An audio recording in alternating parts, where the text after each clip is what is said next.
प्रिय विद्यार्थी, आप सभी को मेरा प्यार भरा नमस्कार। प्यारे बच्चों, मैं आपका अपना Tejpal sir, faculty of English grammar का एक ऐसा टॉपिक पढ़ाने जा रहा हूँ जो लगभग हर क्लास के लिए इम्पोर्टेंट है और जिस भी कंपटीशन में इंग्लिश ग्रामर का क्वेश्चन आता है उसके लिए इम्पोर्टेंट है। सीधा कहूँ, सभी क्लासेस के लिए और सभी प्रकार के कंपटीशन के लिए बहुत इम्पोर्टेंट रहेगा और एक भी क्वेश्चन इस टॉपिक का बाहर नहीं जाएगा। इस तरीके से आप इसको पढ़ोगे मेरे माध्यम से। तो देखिए, आज जो मैं टॉपिक लेके जा रहा हूँ वो है अपना वॉइस। सबसे पहला क्वेश्चन बनता है कि व्हाट इज वॉइस। वॉइस होता क्या है? खूब पढ़ा है अपन ने वॉइस का टॉपिक, लेकिन ये कभी नहीं पढ़ा कि वॉइस क्या होता है।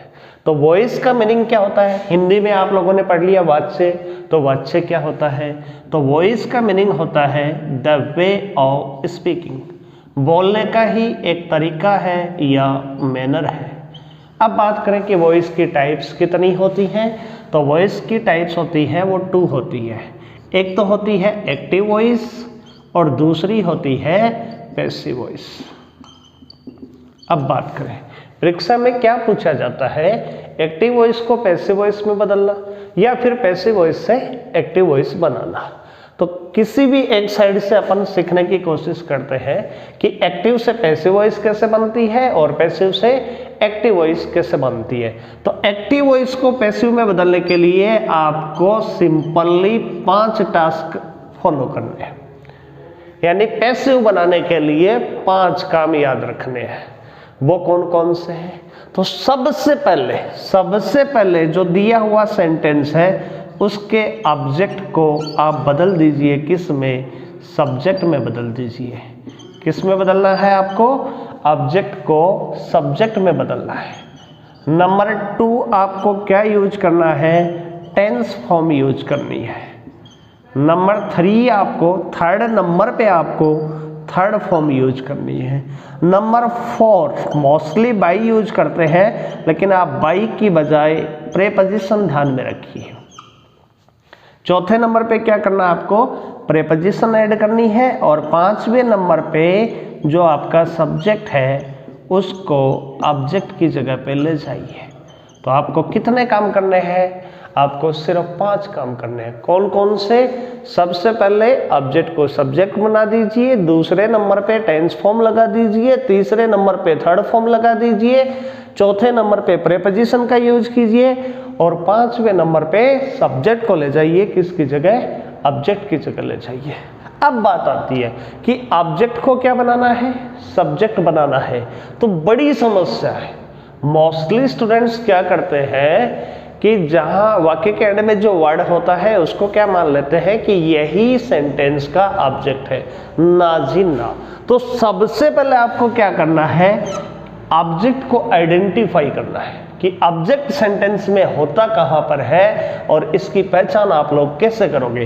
तो देखिए, ऑब्जेक्ट को सब्जेक्ट की जगह ले जाने से पहले अपने को पता तो होना चाहिए कि ऑब्जेक्ट कहां है। जैसे मैंने लिख दिया some books hold a special place in the hearts of modern students। ये एक सेंटेंस है मेरे पास। अब आपको इसमें से ऑब्जेक्ट को आइडेंटिफाई करना है। तो कौन सा वर्ड इस सेंटेंस का ऑब्जेक्ट होगा?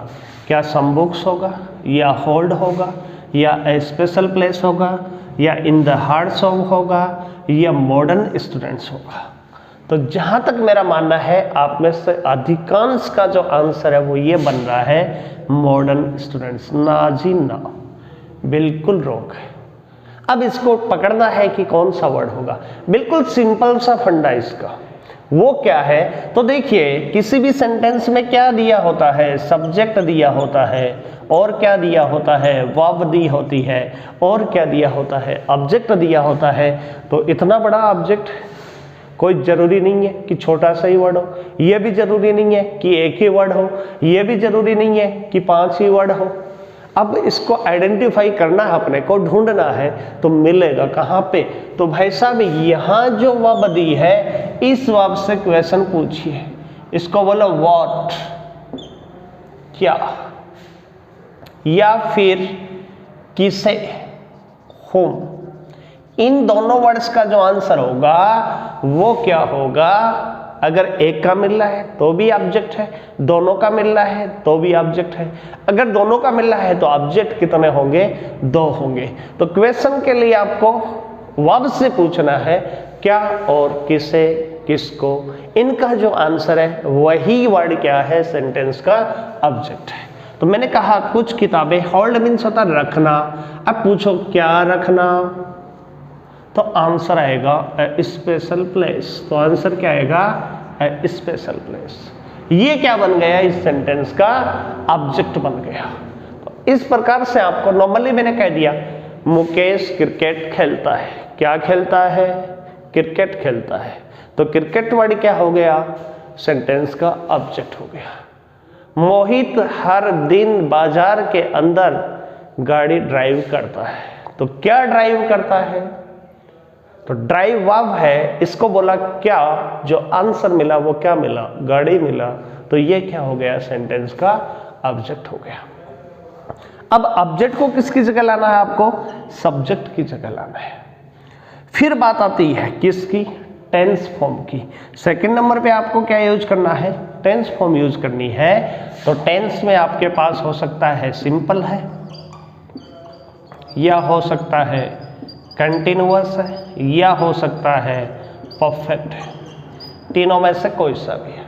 अब सिंपल चाहे प्रेजेंट का है, चाहे पास्ट का है, चाहे फ्यूचर का है। तो सिंपल प्रेजेंट का है तो आप क्या यूज करोगे? Is, am, are. Simple past का है तो क्या यूज करोगे? Was, were. और फ्यूचर या फिर अपन कहे कोई भी मॉडल दी है तो उनके साथ में क्या ऐड कर देंगे? अपन बी ऐड कर देंगे। कंटिन्यूअस जहां भी आ गया उसमें क्या ऐड कर देंगे? अपन बीइंग ऐड कर देंगे। और परफेक्ट जहां भी आ गया उसमें क्या ऐड कर देंगे? बीन ऐड कर देंगे। अब देखिए पहले नंबर पे आपको क्या करना है? ऑब्जेक्ट को सब्जेक्ट में बदलना है। नंबर 2 आपको क्या करना है? टेंस फॉर्म का यूज करना है। टेंस फॉर्म कैसे यूज होगी? सिंपल के लिए देखो इज, एम, आर, वॉज, वर। इनका भी नाम क्या हो सकता है? इनका नाम भी हो सकता है बी। इनका नाम भी क्या हो सकता है? बी। तो सिंपल के लिए क्या यूज करना है? बी की फॉर्म। अगर प्रेजेंट है तो इज, एम, आर, पास्ट है तो वॉज, वर, मॉडल है तो बी। नेक्स्ट कंटिन्यूअस के लिए क्या यूज करना है? बीइंग। और परफेक्ट के लिए क्या यूज करना है? बीन यूज करना है। अब देखिए सीधा सा फंडा देता हूं आपको। बी कहां पे यूज करना है? सिंपल के लिए।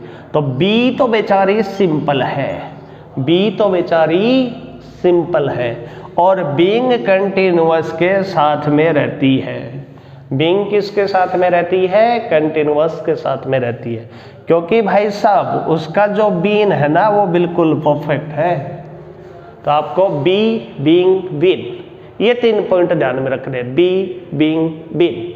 यानी सिंपल के लिए बी, कंटिन्यूअस के लिए बीइंग और परफेक्ट के लिए बीन। यानी बी तो बेचारी सिंपल है, बीइंग कंटिन्यूअस के साथ रहती है। क्यों नहीं रहेगी? क्योंकि उसको जो बीन मिला है वो बिल्कुल परफेक्ट मिला है।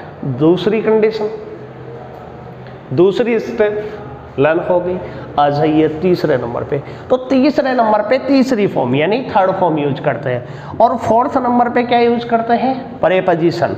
अब प्रेपोजिशन में मोस्टली आप लोगों ने सीखा है कि बाई यूज करते हैं, लेकिन कुछ वर्ड्स ऐसे होते हैं जिनके साथ में बाई की बजाय कोई दूसरी कोई प्रेपोजिशन आती है। जैसे नाउ के साथ में टू आता है, सेटिस्फाई के साथ में विथ आता है, प्लीज के साथ में विथ आता है, इंटरेस्ट के साथ में इन आता है। ऐसे चेंज हो जाएगी। तो आप बाई की बजाय प्रेपोजिशन वर्ड ध्यान में रखिए। और लास्ट अपना क्या है? सब्जेक्ट को ऑब्जेक्ट में बदल देना। यानी ही का हिम बन जाएगा, सी का हर बन जाएगा, ऐसे चेंज हो जाएंगे। चलो, तो आपको एक्टिव से पैसिव बनाने के लिए कितनी बातें ध्यान में रखनी है? मात्र 5 बातें ध्यान में रखनी है। कौन कौन सी? सबसे पहले क्या करोगे? ऑब्जेक्ट का सब्जेक्ट बनाओगे। ऑब्जेक्ट कहाँ मिलेगा? जब वर्ब से क्वेश्चन करेंगे क्या और किससे, उसका जो आंसर होगा वही वर्ड क्या होगा? ऑब्जेक्ट होगा। Number 2 tense form, be being been. Number 3 third form. Number 4 preposition और नंबर 5 क्या हो जाएगा? सब्जेक्ट का ऑब्जेक्ट हो जाएगा। ये तो बात हो गई अपनी बिल्कुल बेसिक बात कि ये रूल्स हैं, 5 रूल्स हैं एक्टिव से पैसिव बनाने के लिए। आगे की बात करते हैं अपन। तो देखिए,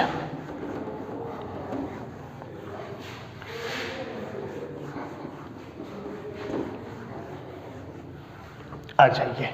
अब अपने को क्या करना है कि किसी भी प्रकार का सेंटेंस हो सकता है। सेंटेंस हो सकता है सिंपल दिया, असर्टिव दिया, अफर्मेटिव दिया, डिक्लेरेटिव दिया, या फिर कौन सा दिया है आपको? इंट्रोगेटिव दिया है, या फिर कौन सा दिया है आपको?